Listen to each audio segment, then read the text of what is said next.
दोस्तों कहते हैं कि कई बार जो दिखता है वो सच नहीं होता।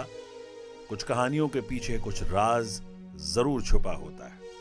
आज की कहानी ऐसे ही बूढ़ी अम्मा के राज पर है। मेरा नाम है आरजे पुनीत। आप देख रहे हैं एनएफए डिजिटल लाइव म्यूजिकल कहानियों का मंच। हर मंगलवार को आप एक नई कहानी से जुड़ते हैं। बूढ़ी अम्मा का राज। एक गांव में एक बूढ़ी अम्मा अपने घर पर रहती थी। अक्सर उसके घर का दरवाजा बंद रहता था। गांव के लोग तरह तरह की बातें बनाते थे। बेचारे बच्चे हमेशा बूढ़ी अम्मा से डरते थे, क्योंकि बूढ़ी अम्मा के घर से तरह तरह की डरावनी आवाजें आया करती थी। हर बच्चा उसके घर पे जाने से डरे। गांव वाले घबराते थे कि कभी ना दरवाजा खुलता है और ये आवाजें कैसी आती हैं। लेकिन एक बार उस गांव का एक साहसी बच्चा, जिसका नाम अजय, उसने मन में ठाना कि इस बूढ़ी अम्मा के राज का पता लगा कर रहूंगा।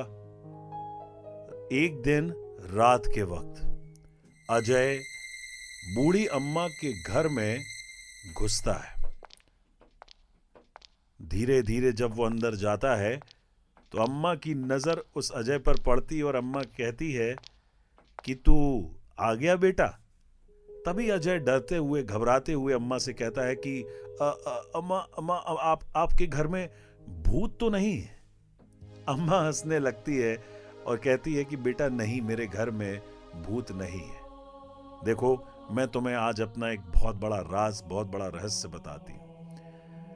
अम्मा के घर पे तरह तरह के बहुत क्यूट, बहुत सुंदर खिलौने अजय देखता है और अजय को पता चलता है कि अम्मा दिन रात मेहनत करके छोटे बच्चों के लिए बहुत प्यारे प्यारे खिलौने बनाती है और ये जो आवाजें आ रही थीं उन्हीं खिलौनों में से आती। तब अजय का भी डर खत्म हो जाता है और अजय पूरे गांव में जाकर बताता है कि बूढ़ी अम्मा गरीब बच्चों के लिए ये खिलौने बनाती है। तभी गांव के कुछ लोग बूढ़ी अम्मा से वो खिलौने खरीदते हैं, बूढ़ी अम्मा की मदद करते हैं और उन खिलौनों को गांव से ले जाकर शहर तक लोगों तक पहुंचाने का प्रयास करते हैं। दोस्तों, आज की इस कहानी से हमें ये शिक्षा मिलती है कि कई बार हम जबरदस्ती में रायचंद बनते हैं और अपने मन से दूसरों के लिए बिना जाने सोचे समझे कुछ भी राय बना लेते हैं। इसलिए किसी भी चीज के राज को जानिए, उसके बाद अपनी राय बनाइए। ऐसी ही कमाल की इंटरेस्टिंग स्टोरी आप देखते रहिए एनएफए डिजिटल पर।